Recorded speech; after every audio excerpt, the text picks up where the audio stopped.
Welcome everyone to our prayer journey with my Toad Daily Devotion. Every year the government requires that we do taxes. It's an assessment of what we did in the previous year. Every year, if you're in business that carries an inventory, they require you to do an inventory and accounting to make sure the inventory you said was there is actually there. Accountants will do that sometimes before they give you a business loan. Check your inventory, they want to see it, and they want to confirm it. In the Bible, we even see that in Yom Kippur, that God requires that they make an assessment of themselves once a year so God can wash away their sins. Isn't a Christian more responsible to do an inventory more often? For Jesus Christ has already died for our sins, and we don't want to trample on what he has done for us. So there's times when we need to stop and take an inventory. And today what we're going to go over is Psalm 1 and Psalm 26.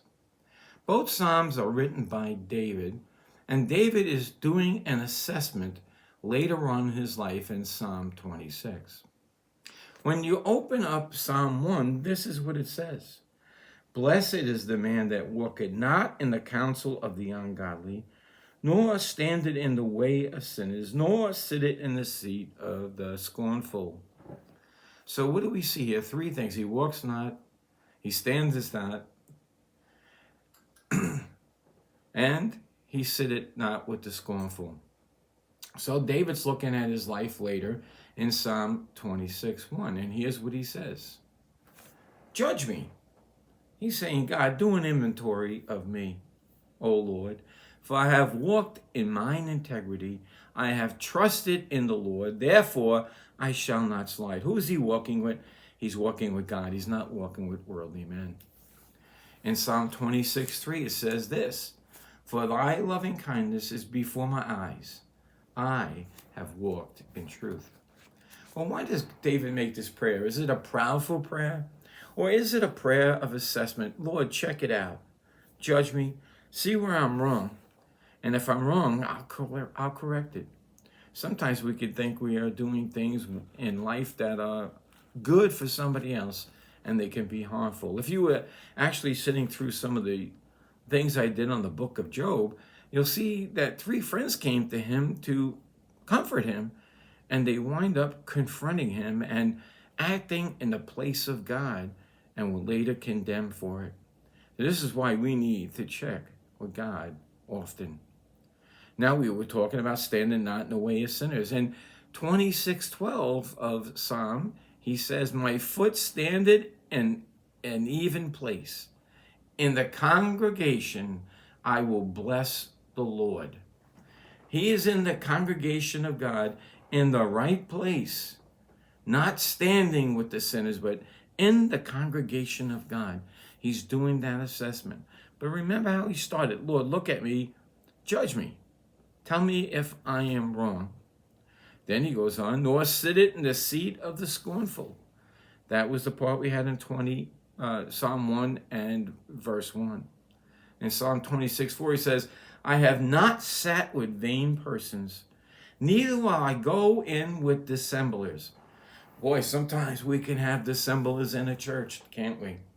We go in there and they're supposed to be sitting and, abiding as a family, and they are dissembling among themselves, pointing out the wrongs of others, even inside of God's house. This is the one we really got to check. Even David probably have to check this to make sure that he is not being one of those dissemblers. So he says there, I have not sat with vain persons.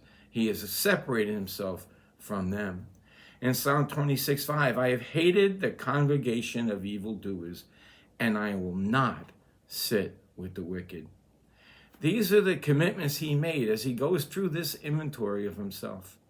Can you stand and can you take a look and at yourself and have God take an inspection and see where you wind up? And that's what they do on Yom Kippur. In that period of time, they make that assessment individually. We need to do it often. In Psalm 26:2, he says this, examine me again. Examine me, O Lord, and prove me. Try my reins and my heart. Inspect me. Let me know where I'm wrong. I used to do inventories. They would come in an audit, and you wouldn't like the results they come back with sometimes if they found an error, and you would check it. Sometimes they were wrong, but God's never wrong. If he tells you your audit is failing in this particular area, listen to God and do as he says. In 26:6 and 7, he says, I wash my hands in innocency, so I will compass thy altar, O Lord, that I might publish with the voice of thanksgiving and go about your altar. The thing is when we clean ourselves up, we could come boldly before God's throne and not be turned away. That we can righteously come before God and say, God, inspect me. He shows you something, get it fixed. I remember praying for people that I thought were in sin, and God turned around and said to me, Mike, I'm having you pray for them till you can see your own sin. So it's a good day to do a self-inspection and to ask God to take a look at yourself also and show you where to be correct. And thereby, Jesus will increase as we decrease. So until next time, God bless.